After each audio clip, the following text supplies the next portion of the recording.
Buenas tardes a todos, yo soy el doctor Manuel Alejandro Contreras González y el tema que vamos a revisar el día de hoy es esguince de tobillo. Nos encontramos en el Centro de Ortopedia y Medicina del Deporte y nuestro profesor titular es el doctor José Alberto Reyes Pedrosa.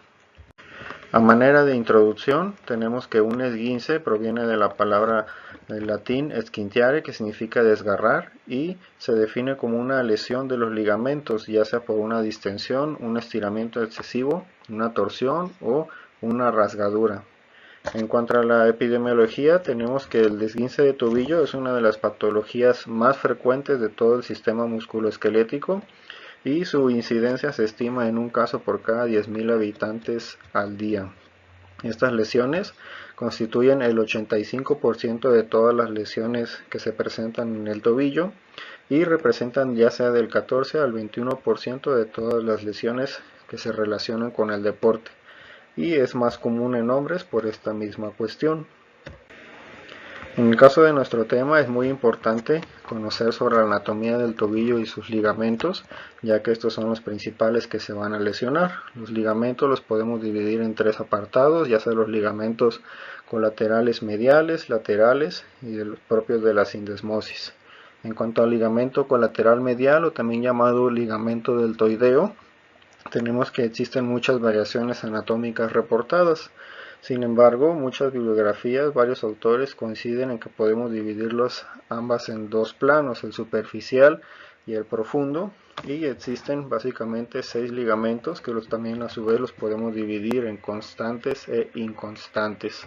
Dentro de los constantes están el ligamento tibio-spring, el ligamento tibio-navicular y el tibio-talar posterior profundo. Y los inconstantes tenemos el tibio-talar posterior superficial, el tibio calcáneo y el tibio-talar anterior profundo. Pasando a lo que son los ligamentos laterales, tenemos que estos prácticamente se van a dividir en uno con sus tres haces, que es el ligamento tibiofibular anterior, el talofibular posterior, el calcáneo peroneo y el astrágalo calcáneo. Pasando a lo que son los ligamentos de la sindesmosis, pues esto va a estar conformado por el tibioperoneo anterior, el tibioperoneo posterior y el ligamento interóseo y a su vez la membrana interósea. Dentro de la clasificación de los esguinces, históricamente se ha diferenciado 3 grados de esguince. El grado 1 lo podemos definir como un estiramiento leve donde hay lesiones microscópicas. ¿Cómo vamos a encontrar este esguince? Pues va a haber signos de inflamación y dolor leves. El paciente es capaz de soportar su peso y puede deambular con un dolor mínimo. Y es importante notar que no existe una inestabilidad articular. En el esguince grado 2, esta ya va a ser secundario a una ruptura incompleta del ligamento en cuestión. En este vamos a encontrar un dolor moderado, hay más inflamación, más equimosis, y el paciente puede presentar restricción del ángulo de movimiento de su tobillo. A su vez hay algo de impotencia funcional y si le es posible caminar, existe un dolor intenso. Hay datos de inestabilidad leve a moderado. Y en el esguince grado 3 hay una ruptura completa del ligamento. ¿Esto cómo se va a ver? Pues existe un dolor severo más una inflamación y equimosis importante en el paciente.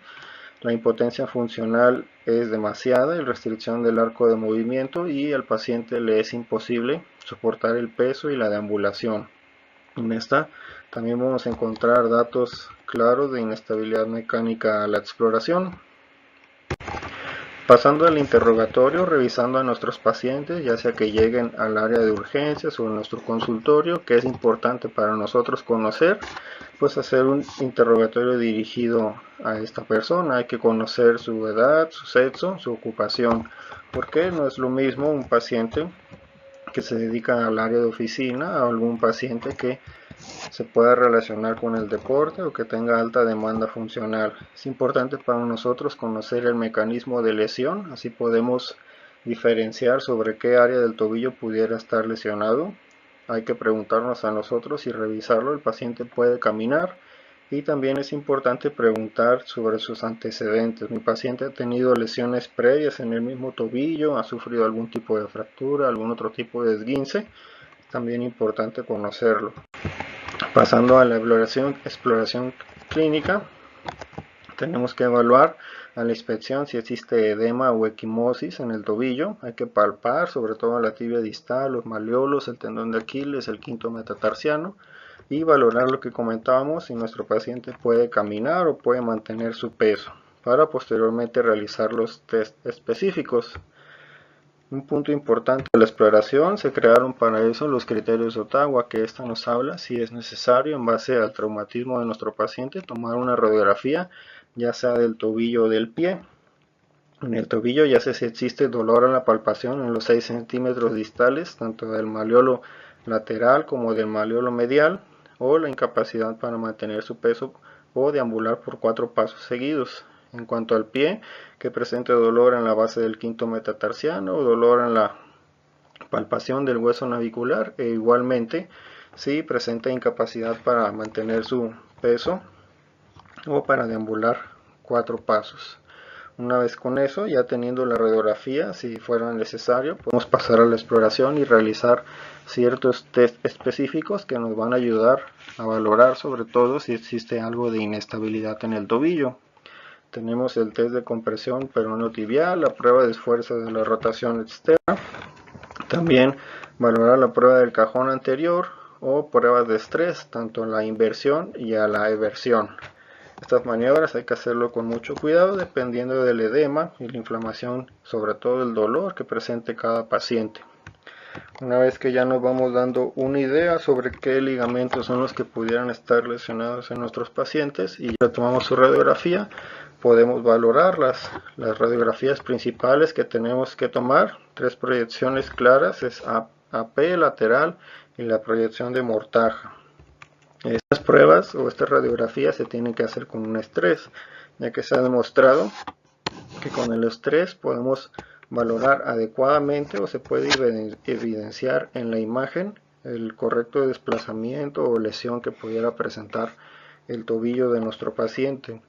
Otro tipo de estudio con el ultrasonido, que se puede reservar cuando hay duda, pero la mayoría de las veces pacientes que tienen ya un dolor crónico o que no se atendieron a tiempo, o que se decidió realizar un tratamiento conservador y continúan con dolor y molestia, podemos tomar una resonancia magnética. Esta pues es un estudio más específico que nos puede ayudar a diferenciar y evaluar cada ligamento por sí solo y ver qué es lo que está alterado. Pasando al tratamiento, tenemos que evaluar ciertos pilares fundamentales para adecuarlos a cada paciente. ¿Cuál es el mejor tratamiento para mi paciente? Tomando en cuenta lo que habíamos comentado al principio: su sexo, su edad, su ocupación. No es el mismo tratamiento que a lo mejor podemos aplicar a un deportista a otro paciente que a lo mejor su actividad física es mucho menor. Hay que colocarle férula o cuánto tiempo tenemos que inmovilizarlo, y sobre todo en qué momento vamos a iniciar la rehabilitación. Independientemente del grado de esguince que tenga nuestro paciente, el tratamiento inicial para todos ellos va dirigido a controlar el edema, el dolor, y para eso tenemos estas mnemotecnias. Anteriormente se utilizaba la mnemotecnia RICE, que era el reposo, el hielo, la compresión y la elevación. Actualmente, con nuevas bibliografías, ya utilizan la mnemotecnia POLICE, que esta pues nos ayuda sobre todo a minimizar la molestia que pudiera tener el paciente. El tratamiento lo podemos dividir ya sea en conservador o un tratamiento quirúrgico en algunos casos, pero en ambos siempre nuestro tratamiento tiene que ir dirigido a prevenir lo que es la inestabilidad o el dolor crónico en el tobillo de nuestro paciente. El tratamiento conservador se reserva prácticamente para los esguinces tipo 1 y 2, donde no hay ruptura total del ligamento, y consiste en aparatos ortopédicos funcionales y una rehabilitación temprana. Esto que va a permitir pues que los ligamentos afectados tengan una alineación anatómica y una longitud razonable durante el proceso de curación. La inmovilización va a aliviar rápidamente el dolor y reduce la hinchazón. Sin embargo, tenemos que varias bibliografías nos mencionan que una movilización temprana y a su vez una rehabilitación para este tipo de lesiones pues puede producir resultados superiores a la inmovilización. Aquí hay que valorar cada paciente individualmente. En caso de que el edema sea demasiado, la equimosis o la impotencia funcional sea importante, podemos optar por colocar una férula, de preferencia 10 días, seguido de una movilización activa y un proceso intenso de rehabilitación. En caso de que nuestro paciente sea un deportista de alta demanda funcional, ya sea un basquetbolista, un futbolista, un voleibolista, podemos adecuar el tratamiento de rehabilitación en base a la actividad que va a realizar en su deporte. Esto pues obviamente con ayuda del servicio de rehabilitación física. El tratamiento quirúrgico básicamente se va a reservar para esguinces grado 3, donde la intervención quirúrgica puede mejorar los resultados a largo plazo si es que existe una inestabilidad, ya sea clínica y radiográficamente o con los estudios de imagen.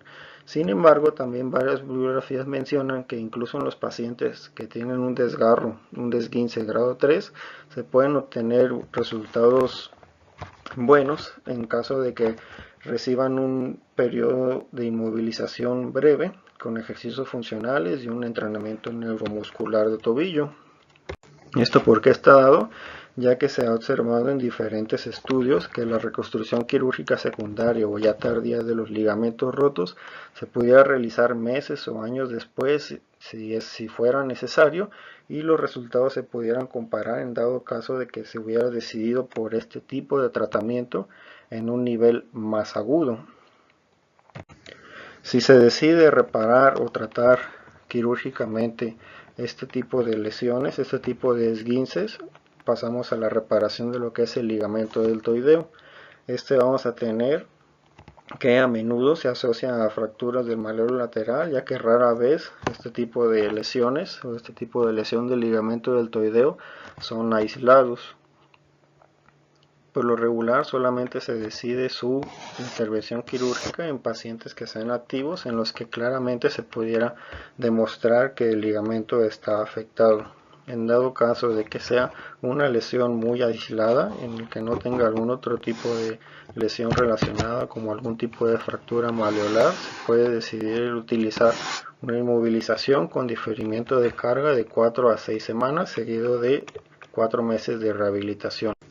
Aquí en la imagen tenemos un ejemplo de una lesión del ligamento deltoideo asociado a una fractura en peroné, en el cual se decidió tratar el peroné e intencionadamente reparar el ligamento deltoideo. En las imágenes de arriba vemos cómo es prequirúrgico y en las de abajo postquirúrgico vemos que ya recuperó la distancia adecuada radiográficamente. Pasando a la reparación de los ligamentos laterales, esta se decide sobre todo cuando dos ligamentos laterales están desgarrados, pero sin embargo la mayoría de la literatura sugiere que no siempre requiere reparación. En dado caso de que requiera reparación, se han encontrado excelentes resultados aún en reparaciones tardías o en la reconstrucción de estos mismos ligamentos, ya que, como mencionábamos, un abordaje más conservador en tiempo agudo tiene resultados similares en dado caso de que la reparación quirúrgica sea en agudo o también en lesiones más tardías. Existen varias bibliografías y una evaluación exhaustiva de la literatura concluyeron en esta resolución que les digo, de desgarros agudos del ligamento lateral produce resultados similares a los del tratamiento quirúrgico. En dado caso de que se decida por un tratamiento quirúrgico, la técnica de Bostrom modificada por Gould es la mayor reproducida y consiste en la reinserción de la porción lateral del retináculo extensor a la punta del peroné. A manera de conclusión, conclusiones importantes: el esguince del tobillo continúa siendo una de las mayores causas de lesión deportiva y, como mencionamos en la epidemiología, continúa siendo una de las mayores causas de todas las lesiones relacionadas con el tobillo. Para ello va a ser esencial conocer la anatomía que tienen estos ligamentos dentro del tobillo y tenemos que evaluar individualmente a cada paciente viendo cuál es el tratamiento que le podemos ofrecer. Hay que estadificarlo adecuadamente y a todos los pacientes se les tiene que aportar el tratamiento básico. Una vez que mejora el edema y el dolor del paciente, podemos proporcionarle información sobre el tratamiento más especializado y el seguimiento que vamos a realizar con este paciente. Y sobre todo, hay que orientarlo sobre una rehabilitación adecuada para que con todo esto podamos regresar al paciente, ya sea a su actividad laboral o a su actividad física. Muchas gracias.